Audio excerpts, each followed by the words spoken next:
আগামী 9 ডিসেম্বর বাংলাদেশ সফরে আসছেন ভারতের পররাষ্ট্র সচিব বিক্রম মিশ্রি। সম্প্রতি দুদেশের কূটনৈতিক সম্পর্ক যে তলানিতে ঠেকেছে তা গোটা বিশ্বের কাছে পরিষ্কার।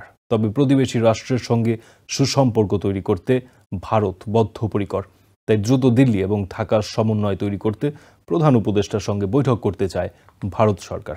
শুক্রবার সন্ধ্যায় এক সংবাদ সম্মেলনে এসব কথা জানান ভারতের পররাষ্ট্র মন্ত্রণালয়ের মুখপাত্র রণধীর জয়সওয়াল। ঢাকায় ভারত বাংলাদেশ পররাষ্ট্র সচিব পর্যায়ের বৈঠক হতে যাচ্ছে আগামী সপ্তাহে, যেখানে সীমান্ত, বাণিজ্য, পানি বণ্টন সহ আলোচনা হবে দ্বিপাক্ষিক বিষয়গুলো নিয়ে।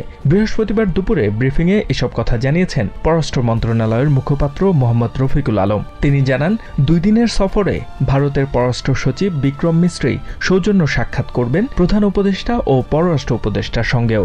বাণিজ্য আছে, সীমান্ত আছে, কানেক্টিভিটি আছে, তারপরে পানি আছে, এই বিষয়গুলো আলোচনাতে থাকবে। এছাড়াও আরও অনেক এলিমেন্ট নিশ্চয়ই আছে। এদিকে ভারতের পররাষ্ট্র সচিব বিক্রম মিশ্রির বাংলাদেশ সফরে আসার বিষয়টি নিশ্চিত করেন ভারতের পররাষ্ট্র মন্ত্রণালয়ের মুখপাত্র রণধীর জয়সওয়াল। শুক্রবার এক সংবাদ সম্মেলনে পররাষ্ট্র সচিবের এই সফরে 2 দেশের স্বার্থ সংশ্লিষ্ট বিভিন্ন বিষয় নিয়ে আলোচনার কথা রয়েছে বলেও জানান তিনি। এ সময় বহিষ্কৃত ইসকন নেতা চিন্ময় কৃষ্ণ দাসের গ্রেফতারের বিষয়ে মুখপাত্র বলেন, বাংলাদেশের বিচার ব্যবস্থার উপর আস্থা রয়েছে ভারতের। রণধীর জয়সওয়াল আরও জানান, প্রতিবেশী রাষ্ট্রের সঙ্গে সুসম্পর্ক তৈরি করতে ভারত বদ্ধপরিকর। তাই দ্রুত দিল্লি এবং ঢাকার সমন্বয় তৈরি করার জন্য প্রধান উপদেষ্টা ও পররাষ্ট্র উপদেষ্টার সঙ্গে বৈঠক করতে চায় ভারত সরকার।